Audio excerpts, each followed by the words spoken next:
No discurso de 100 dias de governo, o presidente dos Estados Unidos, Donald Trump, adotou o tom de campanha eleitoral para afirmar que uma nova era surgiu no país. Ele destaca os avanços no combate à migração e à inflação, mas outros indicadores em comércio exterior, emprego e confiança do consumidor apontam para riscos de um cenário não tão colorido quanto que ele pintou.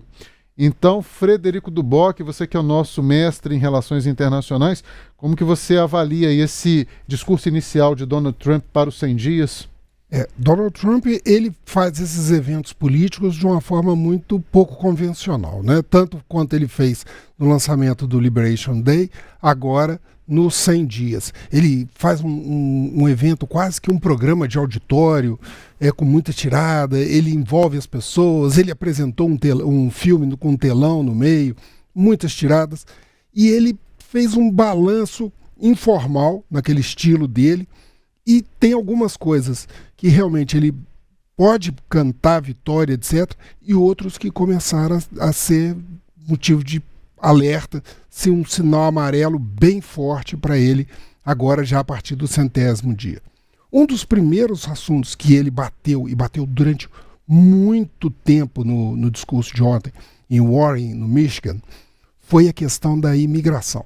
Ele já vinha fazendo isso há alguns dias, né? A Casa Branca até soltou um vídeo falando exatamente desse pacto que ele tem sobre imigração. Podemos ver aqui, pedir colocar no ar, por favor. Heading back to the White House, Mr. Trump pledges to take swift and sweeping action to close the southern border and to deport millions of migrants here illegally. Donald Trump's political career has been defined by his promise to deal with illegal immigration. My administration has launched the most sweeping border and immigration crackdown in American history. We've seen illegal border crossings drop 98%. E realmente teve uma queda muito intensa na apreensão de imigrantes na fronteira. Ontem ele até fez um daqueles arroubos dele, falando que só 3 pessoas passaram no mês de abril. Né? Ninguém confirmou essa informação. Mas os dados, em geral, são muito impressionantes. Em março do ano passado, eram 4.488 imigrantes apreendidos por dia. Em fevereiro, que foi o primeiro mês completo, ele tomou posse no dia 20 de janeiro, eram 330 por dia. E em março caiu para 264 migrantes por dia. Ele adotou uma lógica de que o imigrante, a fronteira contra o imigrante, é a principal ameaça de segurança dos Estados Unidos. Né? Ele até usou essa expressão, né? Que antigamente os Estados Unidos iam defender fora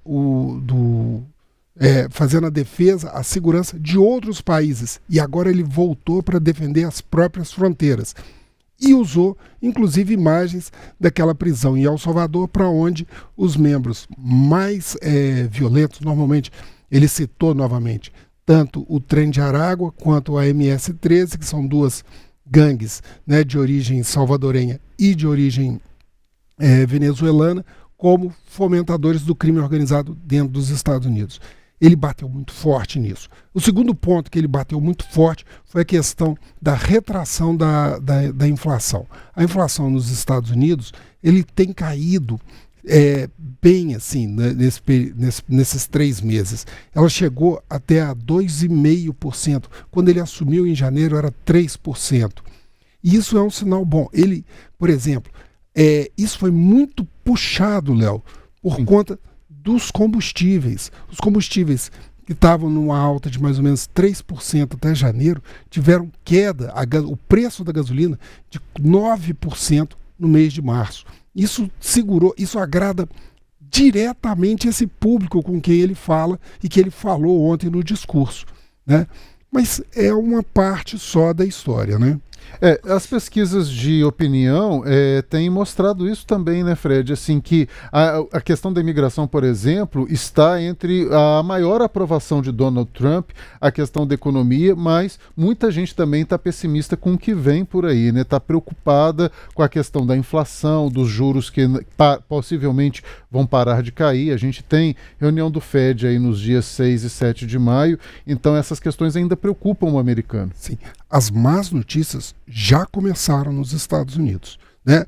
Hoje, por exemplo, o Bureau de Informações do Censo divulgou que a inflação trimestral teve queda de 0,3%. A queda foi maior do que o esperado. Ele vem, no trimestre anterior, de uma alta de 2,4%. Né? É a pior queda desde 2022. Né? E isso muito puxado pelos impactos das tarifas no comércio exterior. Nós preparamos também uma lâmina, um slide, falando exatamente dessa questão da balança comercial dos Estados Unidos, como é que ela está fraquejando, mesmo durante esse período do governo Trump. Né? Era uma crítica que ele fazia em relação ao período anterior do Biden, mas agora também está complicando. Esse aqui é o déficit, ou seja, é o tanto de dinheiro que eles importaram, né, de mercadorias que eles importaram a mais do que exportaram.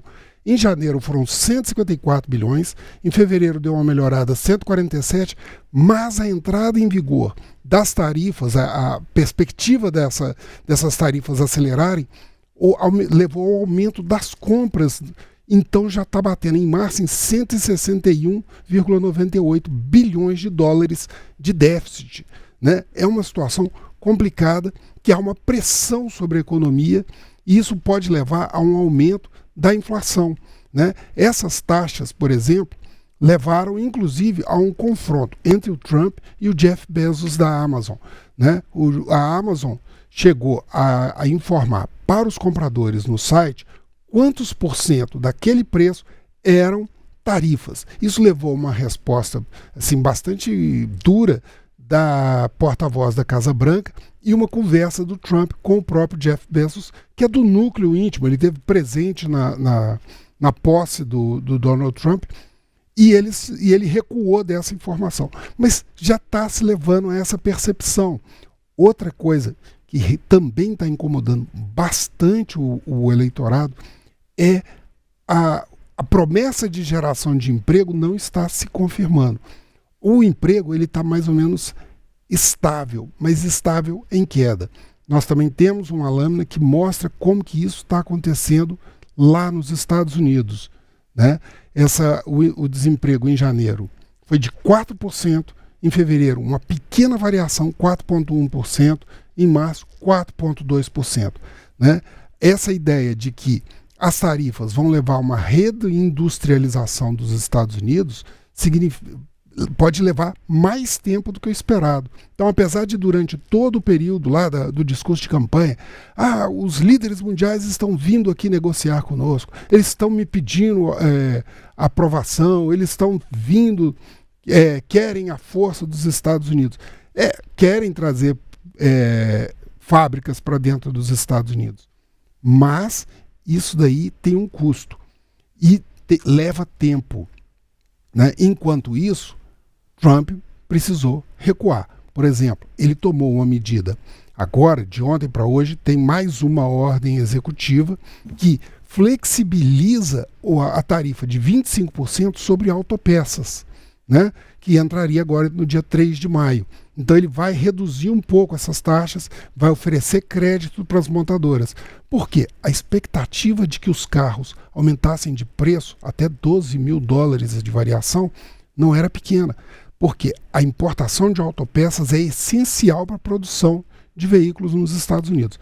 Em média, são 50% dos veículos norte-americanos são peças feitas fora. Se você levar em conta México e Canadá, porque há uma linha de produção integrada entre esses países, justamente por causa do acordo assinado no governo Trump entre esses três países, chega-se até 75%. Então há um aumento muito forte do preço e que impactaria tanto a inflação quanto o apoio das pessoas. E a migração de empresas, como eu havia falado, leva tempo.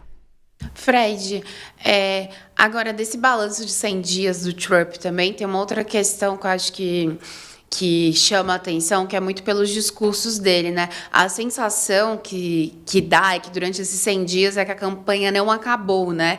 Ele, até porque ele está de olho numa reeleição, mas muito também sempre batendo nessa tecla, né, de ataque às instituições, à democracia, e até mesmo também a gente viu nas últimas semanas ataque à imprensa, né? Então o que se parece também é que se continua, que esse discurso eleitoreiro, né, até foi um pouco desse balanço que ele fez também, foi esse discurso utilizado, ele não vai acabar e vai continuar sendo a tônica, né, de sempre parecido com nós contra eles, para continuar aí em destaque, né?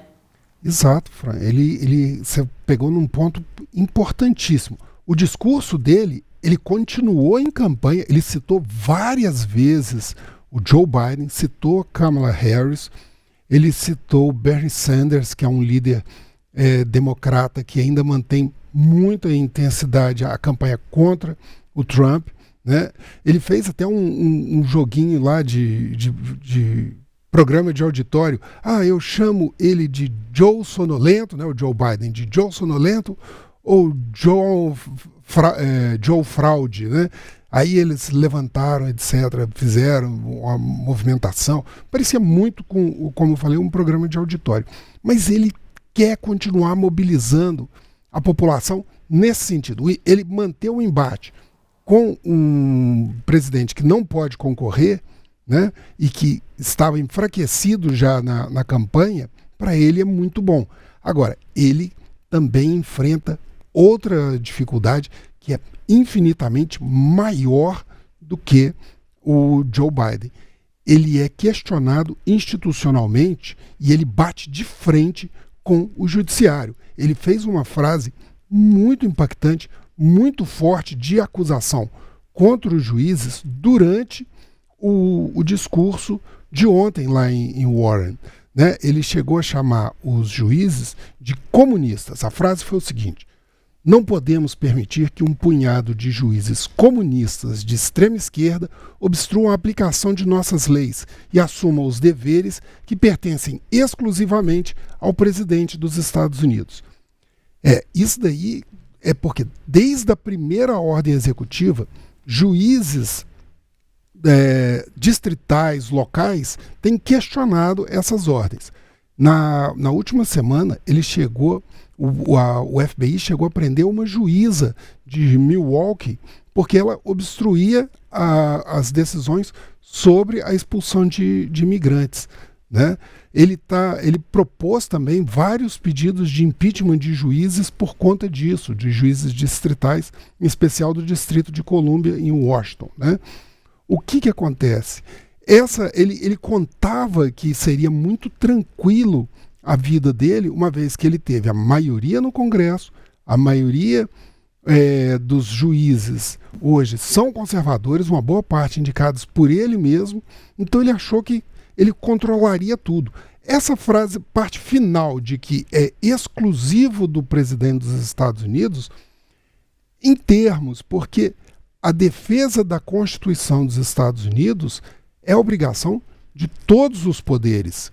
Então, inclusive, dos níveis mais elementares do judiciário, que é o que está enfrentando ele, né? Então, essa disputa institucional é muito complexa e muito perigosa para a continuidade dos Estados Unidos, porque isso leva a uma segmentação, a uma fragmentação e a uma tendência de um governo, assim, ainda que democrático, ainda que com bastante grau de institucionalidade, essa institucionalidade sendo questionada de forma a uma mobilização popular contra juízes, contra congressistas, é um caminho muito perigoso e é muito semelhante ao caminho que levou aos protestos aqui no Brasil e à tentativa de invasão. Houve uma invasão do Supremo, do Palácio do Planalto e do Judiciário, do Legislativo. Então, esse processo, né, é um processo muito delicado, muito perigoso. Nos Estados Unidos já ocorreu, inclusive, a invasão do Capitólio, né, pouco antes da posse de Joe Biden. Então foi uma situação muito ruim e é um caminho muito perigoso, essa quebra da institucionalidade nos Estados Unidos. Ô Fred, a gente percebe assim que quando há uma queda de popularidade ou quando o Trump é contrariado, ele tenta também buscar culpados, né? O governo nunca tem culpa. Uma hora é o Fed, uma hora são os juízes, então ele começa a criticar as pessoas também para buscar culpados. Para a gente concluir esse assunto, Fred, e também concluir a nossa primeira análise, a gente tem aqui a pergunta do Robert Wagner perguntando o seguinte: essa queda de popularidade do Trump pode influenciar a direita aqui no Brasil? É uma boa pergunta. Primeiro, o Trump não leva a sério a pesquisa. Ele não leva a sério a pesquisa. Ele questiona justamente porque ele, nas 2 vezes que ele foi eleito, havia pesquisas dizendo, na primeira que ele perderia, né, e ele ganhou, nessa segunda que o voto popular levaria ele adiante e ele ganhou inclusive no voto popular. Essa relação muito umbilical entre a direita brasileira, principalmente o núcleo familiar do presidente Bolsonaro e o núcleo familiar do presidente Trump, é muito intensa. Mas eu não vejo uma ligação direta entre uma perda de popularidade lá e a daqui. Certo. Eu acho que a direita brasileira se fia mais na existência da presidência Trump, e isso como um marco de sucesso desse grupo para que seja um exemplo do que, porventura, um novo governo do Jair Bolsonaro ou da direita vai significar para o Brasil. Mas é mais perigoso para a direita brasileira um insucesso, né, que uma crise de fato econômica nos Estados Unidos do que propriamente os resultados das pesquisas.